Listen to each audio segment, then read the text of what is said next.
Hello everyone, welcome back to our YouTube channel let's learn from home. मेरा नाम तनु है और हम लोग हमारी बीएड सीरीज़ में BES 122 बुक को कर रहे हैं, जिसमें हम चैप्टर 1 शुरू कर चुके हैं और ये उसका थर्ड पार्ट है। लेकिन उससे पहले मैं आप सभी का धन्यवाद बोलना चाहूँगी कि आप इस पूरी जर्नी में हमारी हमें 1 तारीख को 1 साल हुआ था। इस पूरी जर्नी में आप हमारे साथ रहे, हमें आपने इतना सपोर्ट किया और साथ में हमें ये बताने में भी खुशी मिल रही है कि हमने हमारे कुछ प्लान्स इंट्रोड्यूस किए हैं, जो कि हमने अपने यूट्यूब चैनल पे अपलोड कर दिए हैं, जिसमें आपको सिल्वर, ब्रॉन्ज और गोल्डन प्लान्स मिलेंगे और आप उसको अपने अकॉर्डिंग देखिए। आपको उसमें बहुत सारी फैसिलिटीज़ अवेलेबल की जाएगी, जैसे असाइनमेंट्स है, PDF है और आपके जो अपकमिंग एग्ज़ाम्स में उसमें आपके लिए नोट्स वगैरह भी अवेलेबल करवा दिए जाएंगे।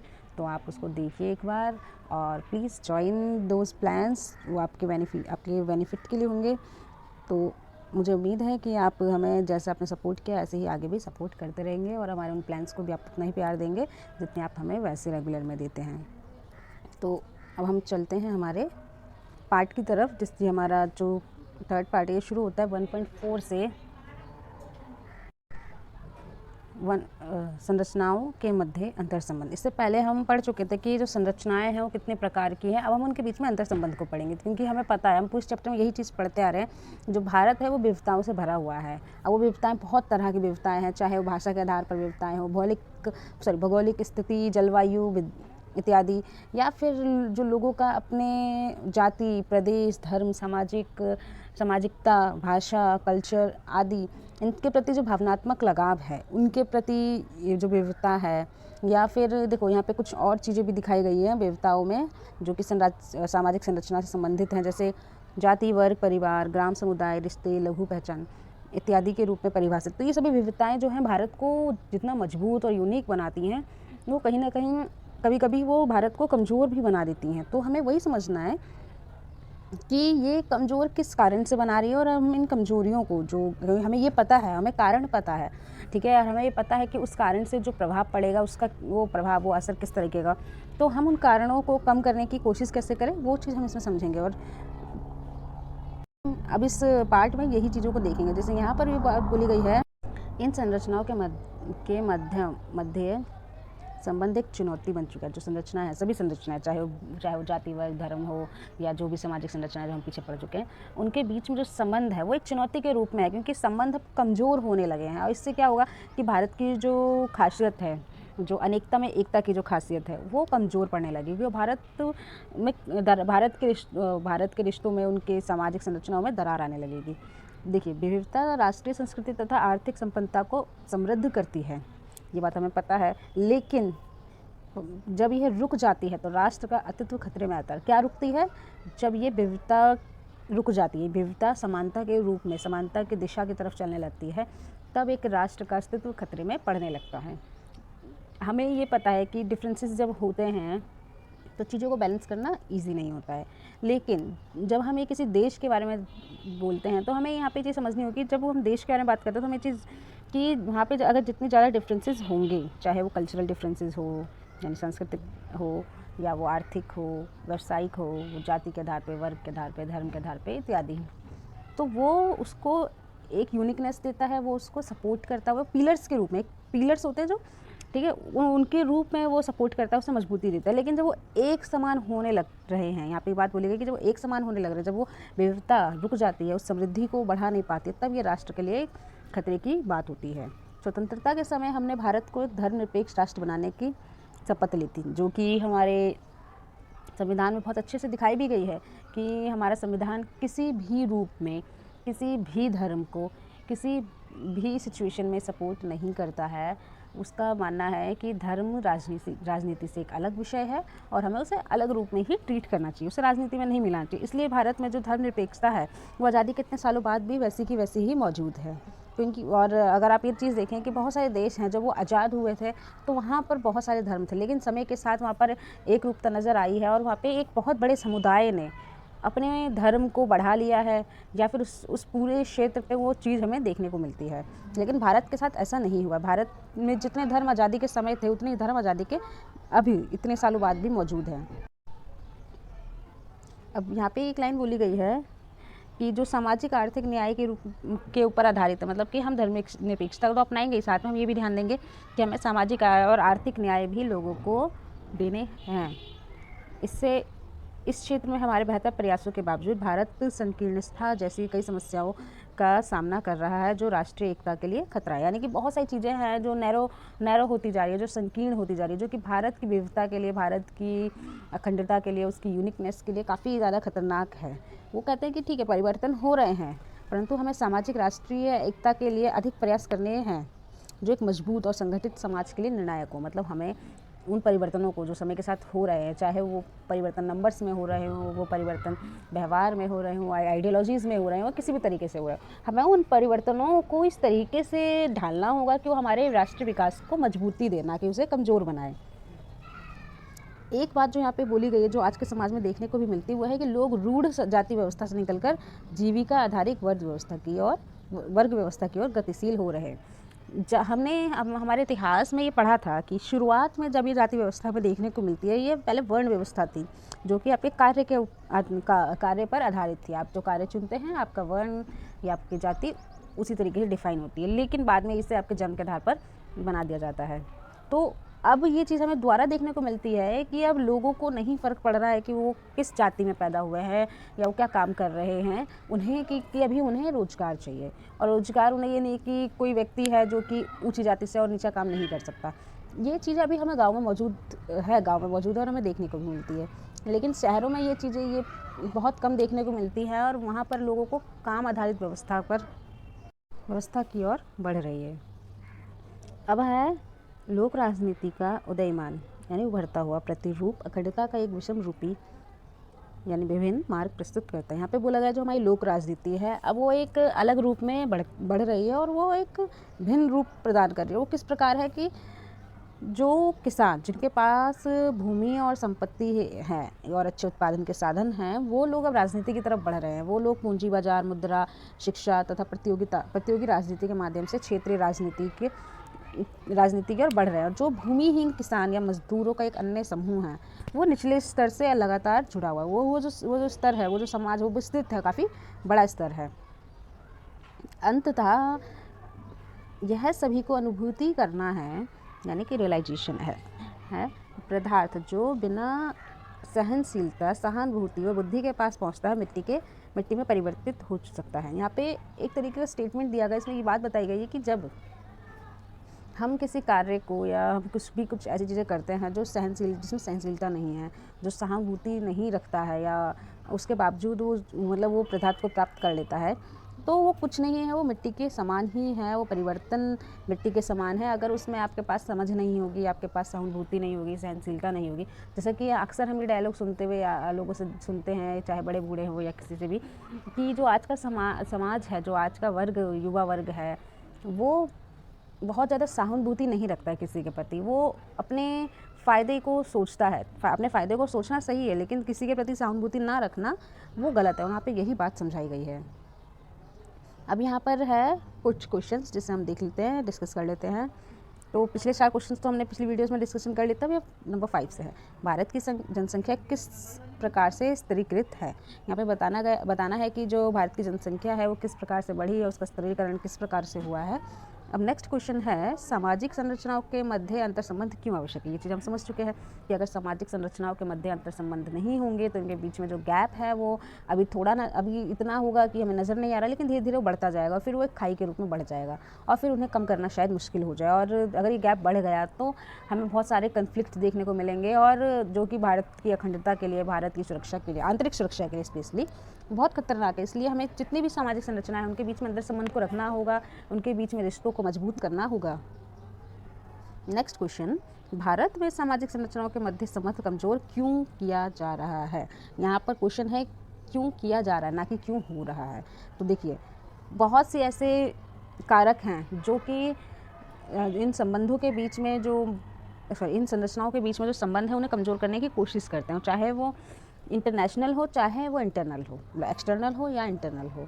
तो हमें उन कारकों को पहचानना है और उनके जो कॉजेज़ होंगे, जो वो चाहते हैं उन चीज़ों को हमें ख़त्म करने की ज़रूरत है या कम करने की ज़रूरत है, कि हमारे जो आंतरिक सुरक्षा है उसे काफ़ी ज़्यादा नुकसान पहुंच सकता है अगर वो अपने जो उनका लक्ष्य है बीच में कन्फ्लिक्ट या मतभेद को बढ़ाने का, वो अगर उसको पूरा कर लेता है तो भारत के लिए काफ़ी ज़्यादा ये एक खतरे की बात हो सकती है। तो यहाँ पे वही बोला गया कि क्यों किया जा रहा है, तो हमें यही जानना है कि वो, तो इसका एक सबसे बड़ा पॉइंट है कि भारत की सुरक्षा को कमज़ोर करने के लिए, उसकी अखंडता को कमज़ोर करने के लिए, वो जो उसकी यूनिकनेस है उस चीज़ को ख़त्म करने के लिए, उसमें एक रूपता या समानता को बढ़ाने के लिए, उसकी समृद्धि को कम करने के लिए आप कोई सी पॉइंट्स को इंक्लूड कर सकते हैं। इसमें ज़्यादा आपको नहीं लिखना है, 3-4 पॉइंट्स में आप उसे अपने आंसर को समराइज़ कर सकते हैं।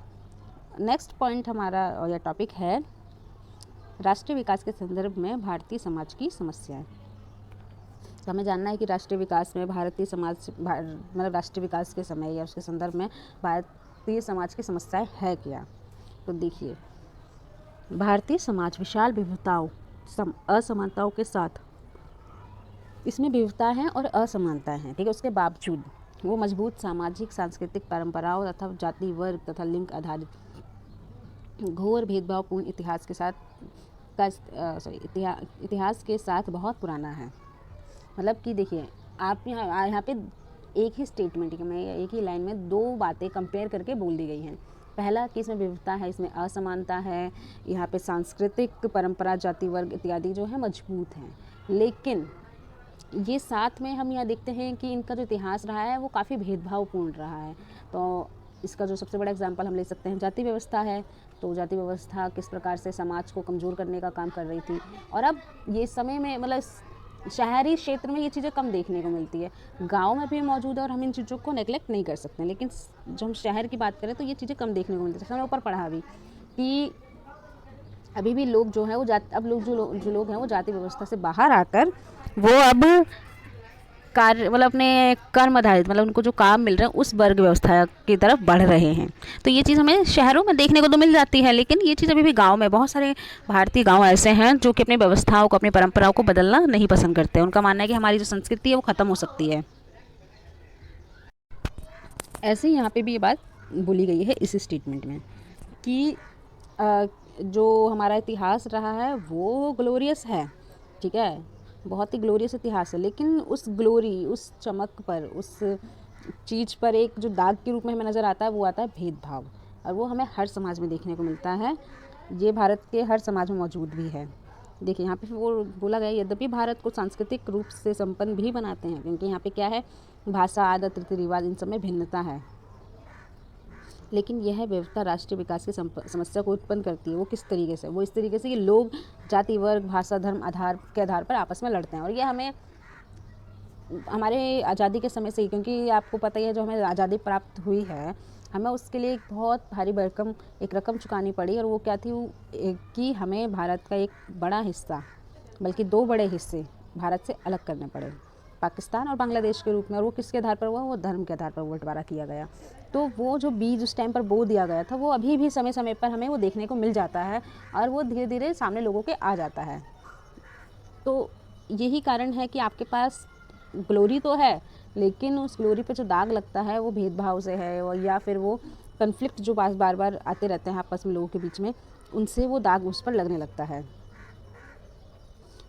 यहाँ पे ये चीज़ बोली गई है कि विश्व एक वैश्विक गांव हो चुका है, और भारत हमेशा से इस स्टेटमेंट को सपोर्ट करता है, वसुदेव कुटुंबम, यानी कि विश्व एक गांव है। तो भारत का हमेशा से ये मानना है कि कोई किसी का वो नहीं होता है, कोई किसी का लीडर नहीं होता है, सब एक जैसे एक गांव में लोग सदस्यों के रूप में रहते हैं या निवासी के रूप में, ऐसे हमारा विश्व है और सभी देश उसके सदस्य हैं। तो आप किसी को लीडर या किसी को किसी और पोस्ट पर रखकर ऐसे नहीं जज कर सकते। यहाँ पे यही बात बोली गई कि क्योंकि विश्व एक वैश्विक गांव हो चुका है, तो इसका असर मतलब पूरे विश्व पर किसी न किसी का असर देखने को मिलता है। भारत में भी यही चीज़ है कि पाश्चात्य संस्कृति ने भारतीय संस्कृति को प्रभावित किया। अगर हम ग्लोबलाइजेशन की जब बात करते हैं तो ये चीज़ सबसे पहले आती है ग्लोबलाइजेशन के लिए, कि ग्लोबलाइजेशन ने मॉडर्न जो वेस्टर्न कल्चर है उसे बहुत बड़े लेवल पर एशियन और अफ्रीकन जो कॉन्टिनेंट्स हैं, उसके जो देश हैं, अफ्रीकन कॉन्टिनेंट हो या फिर एशिया कॉन्टिनेंट हो, ठीक है, उसके जो देश हैं उनको प्रभावित किया है। और ये चीज़ भारतीय समाज में हमें देखने को मिलता है। तो देखिए मॉडर्न और वेस्टर्न होना ये डिफरेंट चीज़ें होती है, आपकी आइडियोलॉजी कैसी है, आप लोगों को कितना स्पेस देते हैं, ये सब मॉडर्निज्म में आता है। लेकिन आप किसी देश की चीज़ों को कॉपी कर रहे हैं या उनके जैसा बनने की कोशिश करते हैं, चाहे उनकी भाषा में हो, बोली में हो, या उनकी पहनावे, रंग ढंग, कार्य क्षेत्र किसी भी रूप में हो, तो वो आपका तो वो वेस्टर्नाइजेशन, क्योंकि वो चीज़ हम वेस्टर्न से कैरी कर रहे हैं या कॉपी कर रहे हैं। तो भारत यहाँ पे वही वर्ड यूज़ किया, यहाँ पे देखिए यहाँ पर आधुनिक के बजाय पाश्चात्य शब्द का यूज़ किया गया, यानी कि भारत में जो लोग हैं वो पाश्चात्य संस्कृति से प्रभावित हो रहे हैं, ना कि वेस्टर्न कल्चर, मॉडर्न कल्चर से। क्योंकि बहुत से लोग हैं जो मॉडर्निज्म को अपनाते हैं, लेकिन वेस्टर्निज्म को अपनाने वालों की संख्या काफ़ी ज़्यादा है। विभिन्न अवधारणाओं के अर्थ बदल चुके हैं, कुछ मुद्दे जो प्राचीन समय में अस्वीकार्य थे वो सामान्य हो चुके हैं। एग्जाम्पल, अंतर्जातीय विवाह, बहुभाषावाद और बहुलतावाद, और विभिन्न क्षेत्रों में महिलाओं की भागीदारी। मतलब इन्होंने कुछ एग्जाम्पल दिए कि जो हम इतिहास में देखते आ रहे थे, जिसके बारे में कभी लोगों ने सोचा नहीं था कि ऐसी चीज़ें भी होंगी शायद समाज में, वो चीज़ अब सामान्य हो गई है। महिलाओं का घर से बाहर निकलकर काम करना, अंतर्जातीय विवाह अभी भी काफ़ी जगह पे सामान्य है और बहुत सारी जगह पे सामान्य नहीं है, लोग इसके अगेंस्ट अभी भी है। लेकिन समय के साथ बहुत बड़ी जनसंख्या ने इस चीज़ को एक्सेप्ट किया है कि जाति व्यवस्था में बंधे रहना उनके लिए उन्हीं के लिए नुकसानदायक है, ना कि किसी और के लिए। इसलिए फिर वो अपने बच्चों की खुशी के लिए या फिर किसी और भी कारण से अंतर्जातीय व्यवस्था को सपोर्ट करने लगे हैं।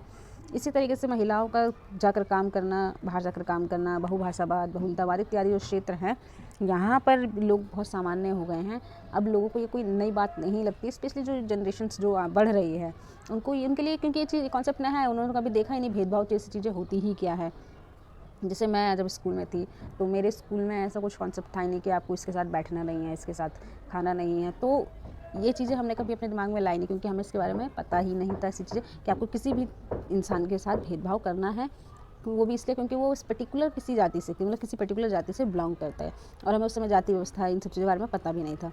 तो जब मैं स्कूल से कॉलेज की तरफ बढ़ी तब, क्योंकि स्कूल की एजुकेशन वो चीज़ समझा दी गई थी, लेकिन किताबें में पढ़ना और प्रैक्टिकल लाइफ में उसको एक्सपीरियंस करना, इसमें अंतर होता है। जब हमने कॉलेज लाइफ में देखा इन चीज़ों को, समझा कि लोग अभी भी college life in the sense not in the college, मेरे कॉलेज में नहीं, बाहर के वर्ल्ड में जब हमने इन चीज़ों को देखा समझा, तो समझ में आया कि लोग अभी भी इन चीज़ों के लिए काफ़ी सीरियस हैं और ऐसा समाज में होता भी आया। लेकिन जो अब की जनरेशन है, अगर हम उनको इस चीज़ों के लिए ट्रेन ही नहीं करेंगे, हम उनको बताएंगे नहीं कि जाति व्यवस्था होती क्या है और हमें किसी के साथ व्यवहार नहीं करना है वगैरह चीज़ें, तो उनको पता ही नहीं होगा। और ये हमारे लिए, समाज के लिए बहुत अच्छी चीज़ है। तो यहाँ पे यही चीज़ है कि अगर हमें किसी चीज़ को सामान्यकरण की तरफ बढ़ाना है तो हमें उसकी नेगेटिविटी को कम करने की ज़रूरत है, जैसे कि हमें देखने को मिला है। तो इसका जो फर्स्ट टॉपिक जो हम समझेंगे वो है लैंगिक असमानता। तो लैंगिक असमानता तो ये तो बहुत अवेयर टॉपिक है, इसे हर कोई जानते हैं, मतलब इस पर हर कोई बात करता है। तो हम भी एक बार देख लेते हैं कि इसमें ये किस तरीके से लैंगिक असमानता को दिखाना चाहते हैं।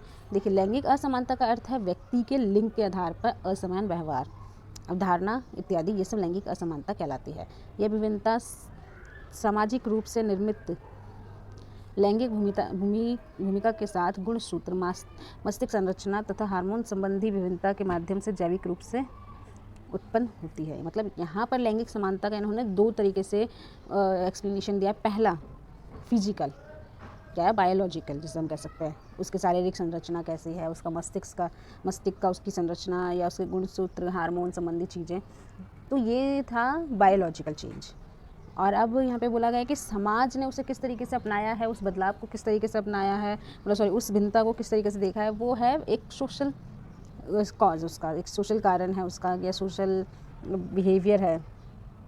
देखिए, यहाँ पर इन्होंने ये नहीं बोला है कि लिंग कितने प्रकार के हैं, कि महिला है या फिर पुरुष है। यहाँ पे इन्होंने सीधा बोला लैंगिक असमानता। और आपको पता होना चाहिए कि हमारे समाज में जो लैंगिक असमानता है सिर्फ महिलाओं के साथ नहीं होता है, ये जो उन लोगों के साथ भी होता है, जैसे LGBTQ है, तो ये पूरा जो ग्रुप है LGBTQ का, वो उनके साथ भी इसी प्रकार का भेदभाव होता है, वो भी एक लैंगिक असमानता है या लैंगिक भेदभाव कहलाएगा।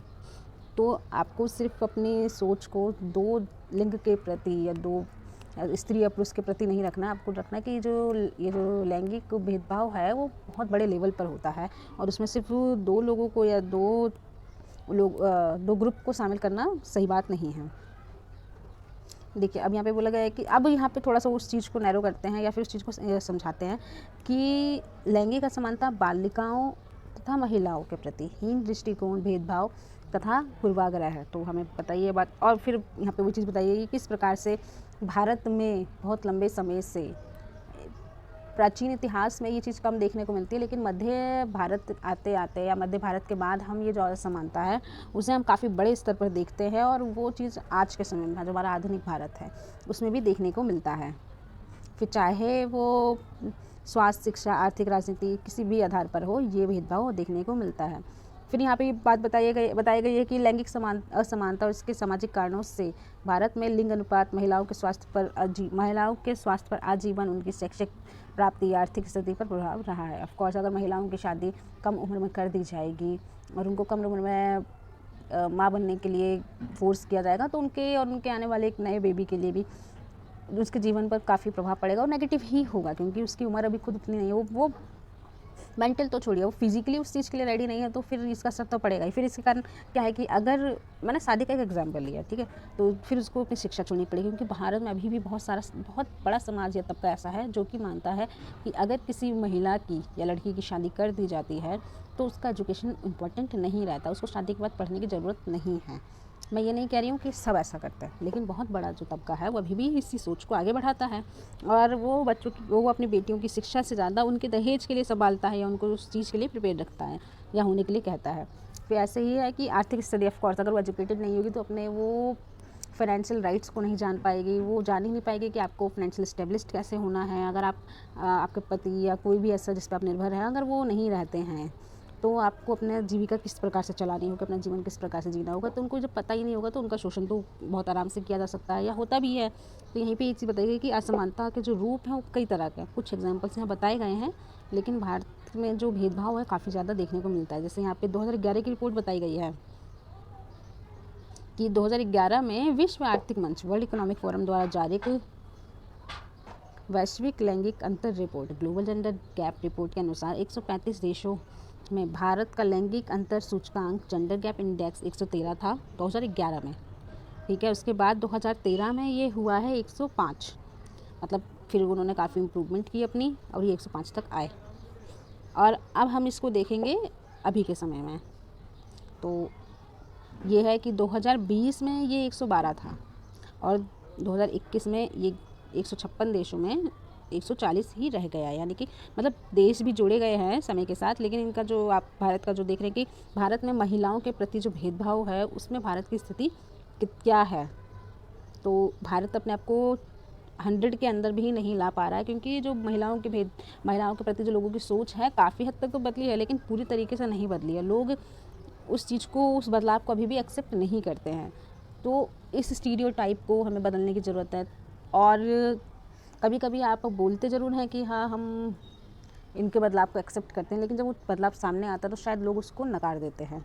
ये चीज़ यहाँ पे देखिए एग्जाम्पल बताए गए कि मतलब और भी चीज़ यहाँ पे बताई गई हैं कि कुछ दशकों में लैंगिक असमानता को कम करने के लिए बहुत सारे राज्य, चाहे वो राज्य सरकार हो, केंद्र शासित प्रदेश हो या फिर केंद्र के सहयोग से जो राज्य सरकारों के जो कार्य हैं उन्होंने निम्नलिखित कार्य करे हैं, जिससे सभी मतलब जिनसे जो टारगेट है वो स्पेशली वुमेन्स हैं, सबको फ़ायदा होगा, लेकिन जो टारगेटेड है वो वुमेन्स है तो ज़्यादा फ़ायदा उनको होगा। तो ये कुछ स्कीम्स हैं या कार्यक्रम हैं जो महिलाओं के लिए चलाए गए हैं।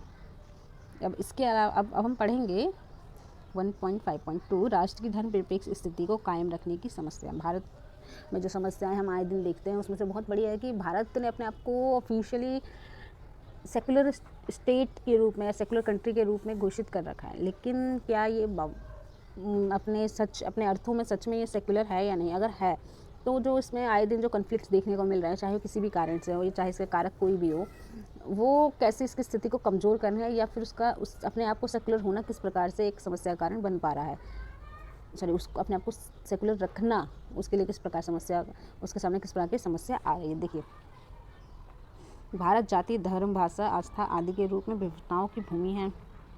स्वतंत्रता के पश्चात भारत को लोकतांत्रिक धर्मनिरपेक्ष गणतंत्र नाम दिया गया।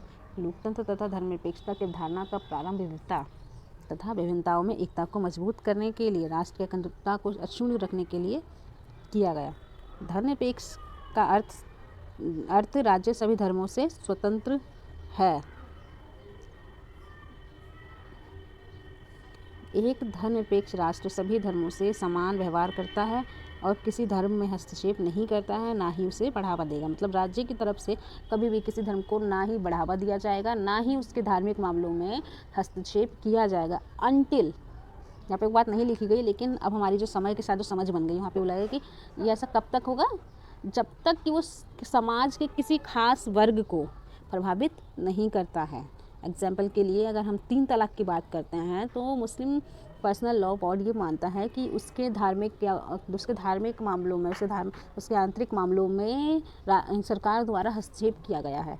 लेकिन सरकार का ये पक्ष है कि आपके ये आंतरिक मामले उस तरीके से नहीं हैं, क्योंकि ये समाज के किसी खास तबके को बहुत बुरी तरीके से प्रभावित कर रहे हैं, वो उनके फंडामेंटल राइट्स को प्रभावित कर रहे हैं। तो इसके कारण हमें उन्हें वो राइट्स देने हैं, क्योंकि कोई भी कानून, कोई भी चीज़ हमारे मौलिक अधिकारों से ऊपर नहीं है। ये बात हमारा संविधान बताता है, ये बात सुप्रीम कोर्ट बताती है कि कोई भी अधिकार, कोई भी कानून फंडामेंटल राइट्स से ऊपर नहीं हो सकते हैं। जो सबसे ऊपर है, जो सबसे सुप्रीम है, वो हमारे फंडामेंटल राइट्स है। और इसी कारण 3 तलाक को ख़त्म किया गया है कि 3 तलाक को ख़त्म करने से क्या हुआ कि जो महिलाएं उनसे प्रभावित थी या जिस खौफ में वो जी रही थी, क्योंकि स्वतंत्रता क्या है, डर से बाहर आना भी स्वतंत्रता है। वो डर किसी भी तरीके का हो सकता था, तो जिस डर से बाहर आई, जो डर से उन्हें जो स्वतंत्रता प्राप्त हुई है, वो उनका एक फंडामेंटल राइट है, क्योंकि डर में व्यक्ति अपना जीवन कभी भी जी नहीं सकता, वो अपने आप को विकसित नहीं कर सकता है। इसीलिए 3 तलाक को ख़त्म कर महिलाओं को आज़ादी दी गई है, डर से महिलाओं को आज़ादी दी गई है, हर एक चीज़ से जिससे वो प्रभावित हो सकती थी उस एक्शन के बाद। इसी तरीके से सबरीमाला है, सबरीमाला मंदिर का जो केस है, उसमें भी यही बात कही जाती है कि आप एक खास वर्ग को एक खास स्थान पर जाने से रोकते हैं। तो ये धर्म का, यहाँ पे आप धर्म का इशू ले सकते हैं, लेकिन यहाँ पे हमेशा बात कही जाती है, चाहे वो सरकार के द्वारा हो, कोई भी सरकार हो, या फिर वो सुप्रीम कोर्ट हो, उनका हमेशा मानना है कि कोई भी कानून, कोई भी ड्यूटी इतनी बड़ी नहीं है कि वो फंडामेंटल राइट्स को प्रभावित करे। और सेकुलरिज्म जो है या फिर धर्मनिरपेक्षता है, जो तब तक ही है जब तक वो किसी खास तबके को प्रभावित नहीं करता, नेगेटिवली प्रभावित नहीं करता है। अगर जहाँ वो नेगेटिवली उसको प्रभावित करने लगेगा, तुरंत उस पर सरकार या सुप्रीम कोर्ट हस्तक्षेप करना शुरू कर देगी। तो यहाँ पे भी यही बात है कि बढ़ावा नहीं दोगे, आप उसमें हस्तक्षेप नहीं करोगे, लेकिन ठीक है, आप अगर कोई तबका, कोई खास वर्ग है उससे प्रभावित हो रहा है, तो उसको उस स्थिति में छोड़ोगे भी नहीं, उसको उस स्थिति से बाहर लाओगे।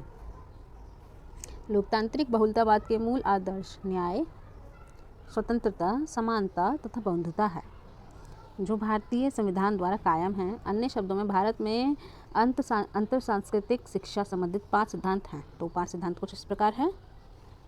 भारत में प्रत्येक व्यक्ति का अपना एक मूल्य तथा प्रतिष्ठा है, मतलब हर व्यक्ति की वैल्यू है, हर व्यक्ति का सम्मान है। समाज व्यक्ति के लिए है, व्यक्ति समाज के लिए नहीं। यानी कि अगर समाज और व्यक्ति में से चुनना पड़ेगा तो हमेशा व्यक्तियों को चुना जाएगा, ना कि समाज को। चाहे समाज कितना भी अगेंस्ट चला जाए उस व्यक्ति, और व्यक्ति सही है, उसके अधिकारों का हनन किया जा रहा है, और समाज उस बावजूद हमेशा व्यक्ति को ही ऊपर रखा जाएगा, व्यक्ति को ही माना जाएगा। समाज के अगेंस्ट जाकर कोई भी एक्शन लिया जा सकता है, क्योंकि व्यक्ति की सुरक्षा, व्यक्ति की मूल्य और प्रतिष्ठा इम्पोर्टेंट है। समानता तथा बहुता नियम को परस्पर पूरक कार्य करना चाहिए, अलग अलग तरीकों से नहीं। मतलब समानता और बहुमत जो है, ये एक दूसरे के पूरक होने चाहिए, ना कि एक दूसरे के अगेंस्ट। सामाजिक जीवन में धर्म, प्रजाति, जाति, लिंग या भाषा के आधार पर भेदभाव असहनीय है, और ये हमारा कॉन्स्टिट्यूशन भी इस बात को बोलता है, हमारे फंडामेंटल राइट्स में भी और हमारी ड्यूटीज़ में भी। भारत में प्रत्येक समूह को अपनी संस्कृति की सुरक्षा, अनुरक्षण तथा बढ़ावा देने का अधिकार है। ये हमें वाला जो 5 पॉइंट्स हैं, ये हम अपने फंडामेंटल राइट्स में हमेशा देखते आए हैं, और ये जब हमारा कॉन्स्टिट्यूशन हमारी रक्षा करता है, तो वो इन 5 पॉइंट्स को हमेशा ध्यान में रखता है। अब ये आया है कि अपने देश में धर्मनिरपेक्ष प्रकृति को कायम रखना है। अब धर्मनिरपेक्ष आधारित शिक्षा व्यक्ति के बहुलतावादी दृष्टिकोण को लाने में आवश्यक है। समाज तथा विश्व की भी भलाई धर्मनिरपेक्ष आधारित शिक्षा पर है। मतलब आप धार्मिक शिक्षा उन्हें दीजिए, किसी भी समाज ने मना नहीं किया है, लेकिन उनको आधुनिक शिक्षा से वंचित रखना गलत है। धार्मिक शिक्षा देना गलत नहीं है, धार्मिक शिक्षा देने पर रोक टोक भी नहीं है, वो कोई भी धर्म हो, लेकिन उन्हें आधुनिक शिक्षा से वंचित रखना गलत है, और उस पर कार्यवाही की जाती है कि आप किसी भी व्यक्ति को, किसी भी बच्चों को आप धार्मिक शिक्षा से अलग कैसे रख सकते हैं, अब आधुनिक शिक्षा से अलग कैसे रखते हैं, क्योंकि अब आधुनिक शिक्षा का ही समय है। अगर कोई व्यक्ति, बच्चा उस चीज़ के बराबर ही नहीं होगा, वो शिक्षा से परिचित ही नहीं होगा, तो अपने आप का विकास किस प्रकार करेगा? वो उस वर्ल्ड में, जो ग्लोबलाइज्ड वर्ल्ड हो चुका है, अपने आप को वहाँ पर वो कैसे स्टैंड करेगा, अपने आप को कैसे वहाँ सुरक्षित रख पाएगा? धर्मनिरपेक्षता, न्याय, स्वतंत्रता, समानता, बंधुता तथा सहयोगपूर्ण जीवन जैसे लोकतांत्रिक गुणों के विकास के लिए आवश्यक है। बिल्कुल, क्योंकि धर्म इन चीज़ों को सिखाता है, लेकिन आधुनिक शिक्षा से ये चीज़ें और ज़्यादा आगे बढ़ती हैं। और धर्मनिरपेक्षता, साथ में धर्मनिरपेक्षता से बात होती है कि आपको किसी खास वर्ग के लोगों को थोड़ी ना प्रभावित करना, आपको सभी धर्मों के लोगों को सम्मान करना, उनकी अखंडता को, उनको न्याय दिलाना है, उनको स्वतंत्रता देनी है। ये सब चीज़ें हमें धर्मनिरपेक्षता ही बताती है। आज हमारी शिक्षा व्यवस्था इसके व्यापक लक्ष्यों, पाठ्य चर्चा, प्रबुद्ध शिक्षकों, ग्रहणशीलता तथा सभी धर्मों के लिए समान आदर के माध्यम से धर्मनिरपेक्षता, विभूति तथा मूल्यों को बढ़ावा देती है। तो यहाँ पे हमें पता ही कि हमारी जो शिक्षा व्यवस्था या फिर जो बनाई जाती है वो किस प्रकार की होती है और कैसे इन चीज़ों को बढ़ावा देती है, मतलब वो धर्मनिरपेक्षता को बढ़ावा देती है। बेसिकली उनसे लोगों के पर्सनली वो किस चीज़ से बिलोंगिंग है, उस चीज़ से बाहर निकल कर कि वह धर्मनिरपेक्षता को बढ़ावा दे, इस चीज़ को ज़्यादा सपोर्ट करती है।